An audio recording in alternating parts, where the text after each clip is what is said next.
हाँ तो बच्चों कल पोस्टुलेट 1 डिस्कस हो गया था कि number of irreducible representation becomes number of the classes.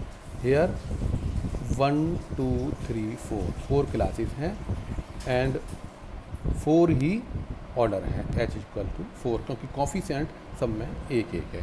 तो पहला पोस्टुलेट है कि number of irreducible representation becomes number of classes that is 4। दूसरा है कि sum of the squares of all dimensional is equal to order of the group। अब order of the group क्या होता है? जो करेक्टर होता है आइडेंटिटी ऑपरेशन का। आइडेंटिटी ऑपरेशन का करेक्टर कभी जीरो नहीं होता, कभी निगेटिव नहीं होता, क्योंकि बिना जीरो के, बिना पॉजिटिव के मैट्रिक्स नहीं बन सकती। तो न ही जीरो होगा न ही माइनस होगा। तो इनके जो आइडेंटिटी ऑपरेशन के जो डायमेंशंस के स्क्वायर का सम है वो ऑर्डर ऑफ ग्रुप के होगा जो कि 4 होगा। तो k1 square plus k2 square, यहाँ से ये k1 square plus k2 square plus k3 square plus k4 square is equal to 4। और ये हमें इस तरीके से रखना है कि ये इनके स्क्वायर का सम 4 हो जाए। कब होगा हम ट्राई करके देख लेंगे। सब में पहले 1 1 रख लेंगे क्योंकि जीरो और माइनस तो होंगे नहीं, ना ही माइनस रखेंगे ना हम जीरो होंगे। तो 1 square plus 1 square plus 1 square plus 1 square 1 plus 1 plus 1 plus 1 is equal to 4। तो यहाँ हमने जो है k1 की वैल्यू 1, k2 की वैल्यू 1, k3 की वैल्यू 1, k4 की वैल्यू 1, इसे यहाँ से हम डिलीट कर देंगे। दूसरा है sum of squares of character of irreducible representation is equal to h। यानी कि जो ऑर्डर है वो रिप्रेजेंटेशंस के करेक्टर यानी कि k1 का स्क्वायर प्लस l1 का स्क्वायर प्लस m1 का स्क्वायर प्लस n1 का square is equal to 4, k2 का स्क्वायर प्लस l2 का स्क्वायर प्लस m2 का स्क्वायर प्लस n2 का स्क्वायर इज इक्वल टू 4। ऐसी तीसरे रिप्रेजेंटेटिव k3 का स्क्वायर प्लस l3 का स्क्वायर प्लस m3 का स्क्वायर प्लस n3 का स्क्वायर इज इक्वल टू 1। इसी प्रकार k4 का स्क्वायर प्लस l4 का स्क्वायर प्लस m4 का स्क्वायर प्लस n4 का स्क्वायर इज इक्वल टू 4। तो हम यहाँ सबसे पहले दो रिप्रेजेंटेशन के लिए k1 square plus l1 square plus m1 square plus n1 square equal to 4, k2 square दूसरा रिप्रेजेंटेशन का k2 square plus l2 square plus m2 square plus n2 square is equal to 4। यहाँ से ये k1 की value 1 है और k2 की value भी 1 है। ये हमने पोस्टुलेट 2 में ड्राइव कर लिया।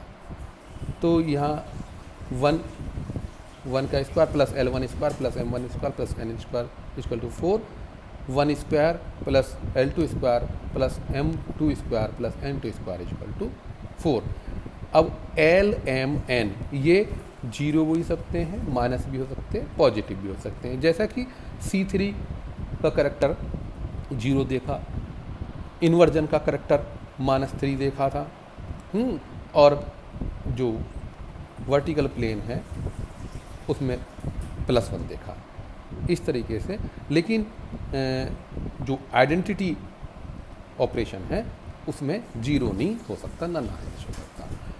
अब आते हैं तो ये कंडीशन आ गई, ये दोनों इक्वेशन, और इनमें l m n zero, negative और पॉजिटिव कुछ भी हो सकते हैं। अब चलते हैं पोस्टुलेट 4 पर कि all irreducible representations are orthogonal to each other.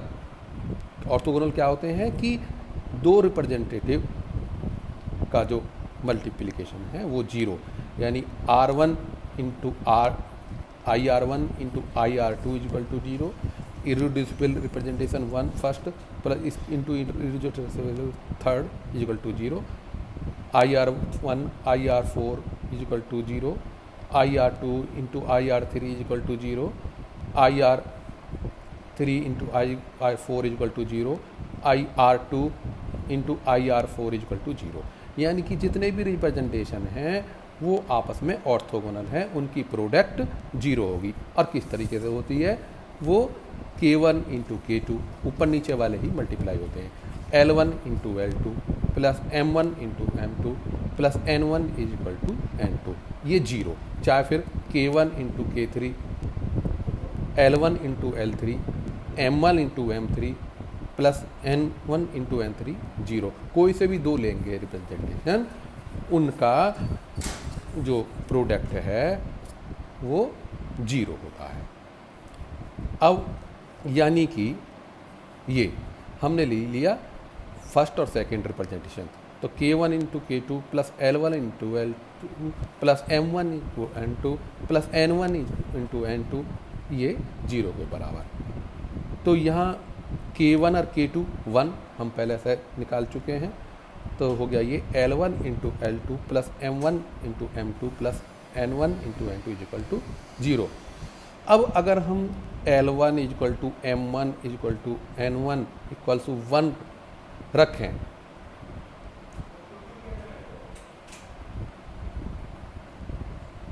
बल्कि सब बराबर नहीं, या L1 या M1 या N1, ये हम हाँ चलो बराबर इक्वल टू 1 रख लेते हैं। तो ये वाला जो L1 is equal to M2, L1 is equal to M1 is equal to N1 is equal to अगर 1 मान लेते हैं, तो ये वाली इक्वेशन हो गई 1 plus 1 L2 plus M2 plus N2 is equal to 0, 1 plus L2 plus M2 plus N2 equal to 0। अगर हम L1 is equal to M1, L1 is equal to M1 is equal to N1 is equal to 1 कर लेते हैं। अगर L1, L2 या M2 या N2 -1 कर लें, तो स्थिति आ जाएगी 1 -1 plus M1 plus M2 plus N2 is equal to 0। 1 - 1 तो 0 हो गया। अब 0 लाने के लिए या तो अगर M2 हमने 1 मान लिया तो N2 इजक्वल टू -1 मान लिया। तो कंडीशन अब ये हो गई कि ये आइडेंटिटी के जो करैक्टर्स हैं चारों रिप्रेजेंटेटिव में 1 1 1 हो गए। ये हमने मान लिए 1 1 1, तो इनके स्क्वायर का सम भी 4 हो गया। 1 का स्क्वायर प्लस 1 का स्क्वायर प्लस 1 का स्क्वायर प्लस 1 का स्क्वायर इक्वल टू 4। एक का स्क्वायर जो है 1 आता है, इसलिए अब क्या है कि अब हमने ये 1 1 हो गए, ये 1 1 हो गए, इनमें हमें बस इस तरीके से रखना है कि कोई से भी 2 प्लस के हो 2 माइनस के हो और वो उनका सम जो है 0 हो जाए। तो ये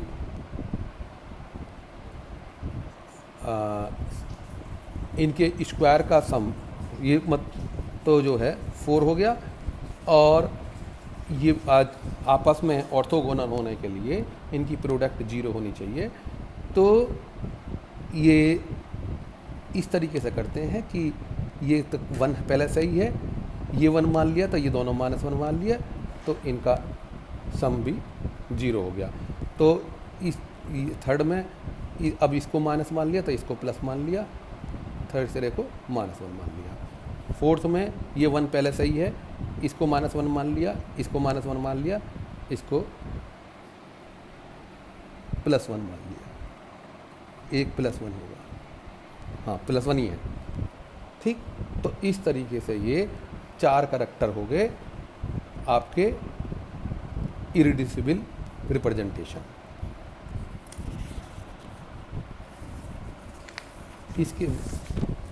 इसके बाद इनको मूलिकन सिंबल इन पर अप्लाई करते हैं। अभी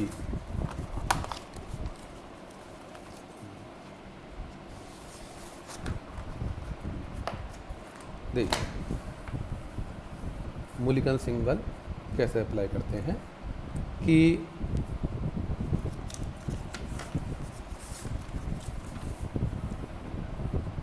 आइडेंटिटी में तो सब 1 1 1 है।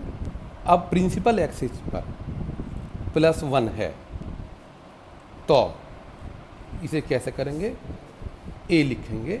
जब प्रिंसिपल एक्सिस C2 Z पर 1 है यानी कि वो सिमेट्रिक है तो इस पर ए लिखेंगे। अगर ये तो यहाँ भी 1 है तो इसे भी ए लिख दिया, और -1 है तो बी लिख दिया, -1 है तो बी लिख दिया। फिर ध्यान दीजिए, अगर प्रिंसिपल एक्सिस का करैक्टर 1 है तो ए लिखना है, +1 लिखना है तो ए, +1 है तो ए लिखना है, -1 है तो बी लिखना है।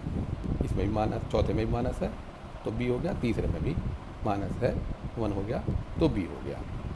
अब बात आती है कि जो वर्टिकल प्लेन है, वर्टिकल प्लेन में अगर +1 है तो सब स्क्रिप्ट में 1 लिख देना है, और अगर माइनस है तो सब स्क्रिप्ट में 2 लिख देना है।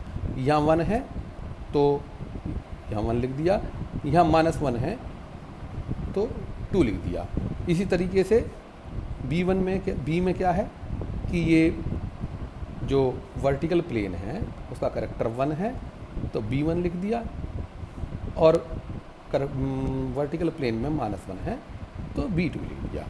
इस तरीके से आपके ये 4 irreducible representation A1, A2, B1 और B2 हो गए C2V पॉइंट ग्रुप के लिए।